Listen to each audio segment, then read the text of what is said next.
Hello everyone, welcome back to my YouTube channel. In this video, I will discuss about postulates of kinetic theory of gases.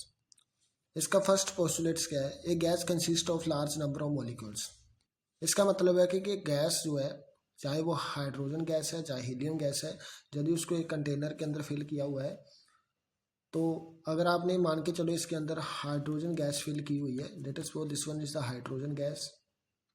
ठीक है, अब ये hydrogen gas जो है molecules की बनी होती है। इसमें कोई एक मॉलिक्यूल्स नहीं है, जहाँ पर बहुत सारे नंबर ऑफ मॉलिक्यूल्स प्रेजेंट होते हैं। ठीक है, और ये सारे के सारे गैसेस पार्टिकल, अगर ये हाइड्रोजन का मॉलिक्यूल है तो ये भी हाइड्रोजन का मॉलिक्यूल है, ये भी हाइड्रोजन का मॉलिक्यूल है। इन सभी पार्टिकल्स का जो है साइज और शेप दोनों सेम होती है।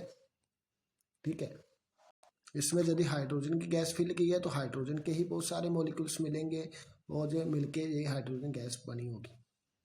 जहाँ पर सेकंड पोस्टुलेट्स है कि molecules of gas are in state of random motion.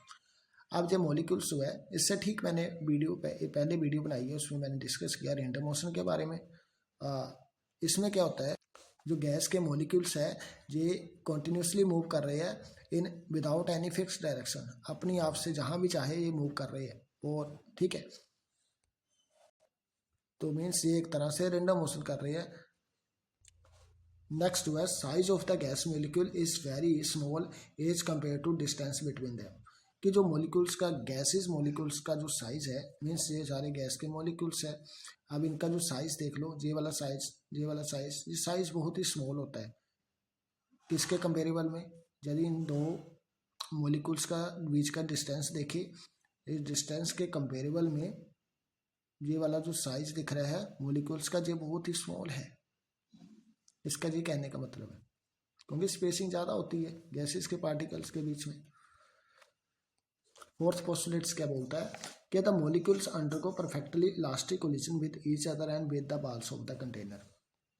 क्योंकि ये पार्टिकल जो है रेंडम मोशन में है, मीन्स कॉन्टिन्यूसली अलग अलग direction, not in a fix direction. ठीक है, कहीं भी एक मूव कर रहे हैं, रेस्ट में नहीं होंगे।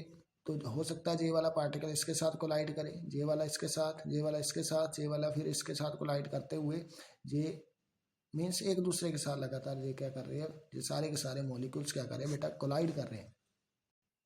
अब ये वाला मॉलिक्यूल कोलाइड करते करते करते करते ये क्या करेंगे, इसकी बॉल्स के साथ एक टाइम पे जाके क्या करेंगे, कोलाइड कर जाएंगे। इसके कहने का मतलब यही है। और इसका और ये वाला जो कोलिजन होगा बेसिकली एक का दूसरे के साथ, दूसरे का तीसरे के साथ, और फिर ऐसे ऐसे जाते हुए फिर इन बॉल्स के साथ। तो ये वाला कोलिजन बेसिकली इलास्टिक कोलिजन है। कौन सा कोलिजन होता है? इलास्टिक। इलास्टिक कोलिजन का मतलब जहाँ पर किसी भी तरह का एनर्जी का लॉस नहीं होता, मीन्स एनर्जी जो है कंजर्व रहती है। बिफोर कोलिजन जो एनर्जी थी वही कोलिजन आफ्टर कोलिजन भी रहेगी। अब फिफ्थ पोस्टुलेट से बोलता है कि there is no intermolecular force between molecules of gas.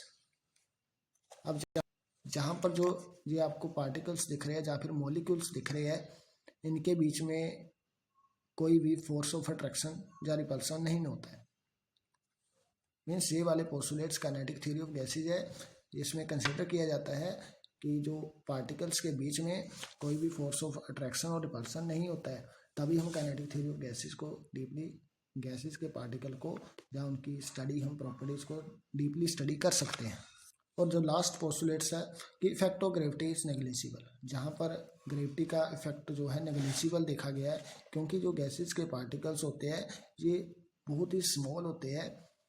तो आपको पता है ग्रेविटी जो है उसके लिए जो मास की इम्पोर्टेंस होती है, तो मास बहुत ही कम होने की वजह से जो ग्रेविटी का इफेक्ट इतना दिख नहीं पाता है, means as a negligible consider कर ले, होता होगा लेकिन साइज बहुत ही स्मॉल है, नेग्लिजिबल है। That's why effect of gravity भी नेग्लिजिबल हो जाएगा।